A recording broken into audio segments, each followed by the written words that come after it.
Dear God, I got one question. I need to know, do revolutionaries go to heaven?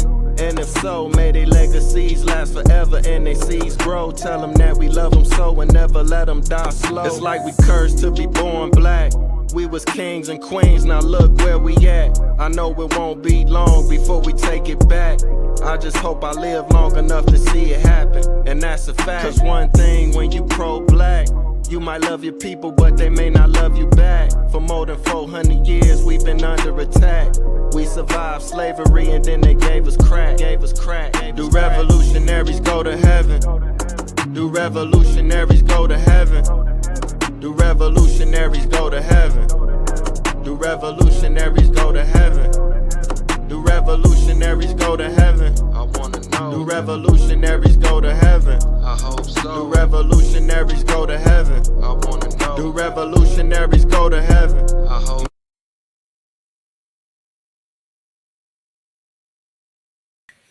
Is this like a pre-record? Yeah, it's pre-recorded so I can edit it. How you feeling though? Okay, yeah, I'm good, man.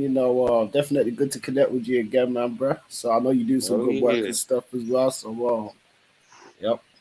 no doubt, man. You definitely inspire me for sure. Most definitely for the viewers who don't know, I came up on your podcast a couple months ago. You be doing your thing on that motherfucker. Yeah, I appreciate you, man. And, it's definitely good to reconnect. Usually, I'm on the other side of asking the questions sometimes, so it's a nice change in direction. Oh yeah, no doubt, no doubt. We're gonna get into it though. I know you got some moves to make. For the viewers who don't know, let them know who you are and where you from.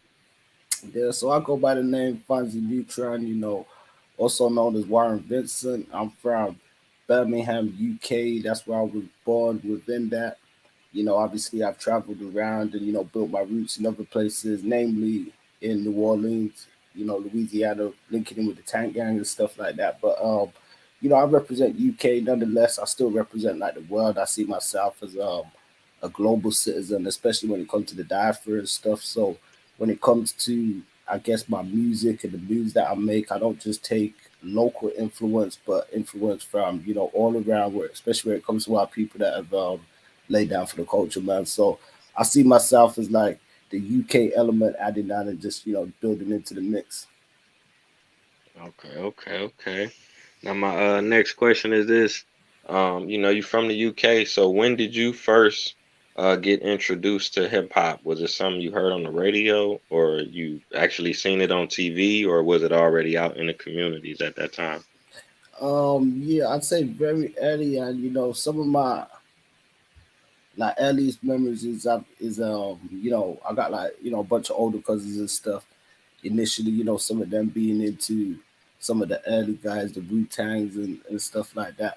But my pops was also he's always been into music. He used to play like hip hop heavy, so we had like the NWA records around growing up.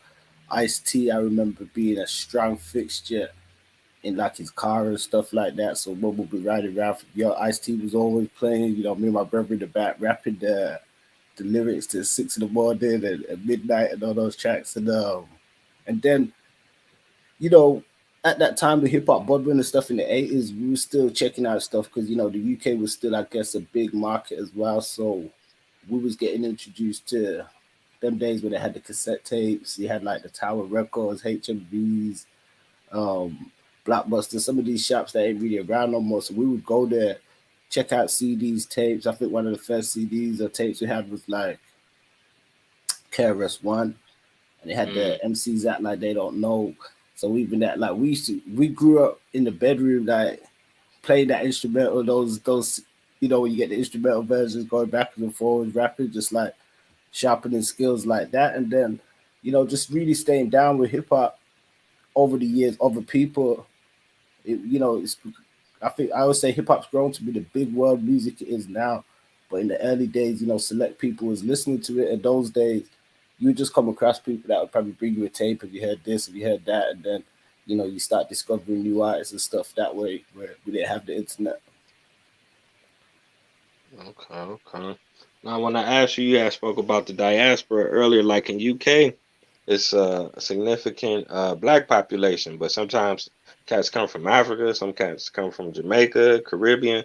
Now your family, I guess your grandparents and great grandparents, are they from the UK as well, or did they migrate? Or They're from the Caribbean. One side is but they're all kind of Caribbean influence. But one side is Jamaican, and another side is Jamaica and Panama. So my grandmother on one side, she was from Panama. But even within that, I've always grew up with a lot of family, even in the states as well. So we've had some that went that way, some that came to the UK and stuff as well. You mentioned like the diaspora in the UK. You're right, because for the most part, it's a strong, either African or Caribbeans that have come out. For the most part, it was mainly Caribbean, and I think even when we take that Caribbean aspect, it always ties back to the states and stuff as well. So I feel as though, if we look at hip hop, some of the early progenitors.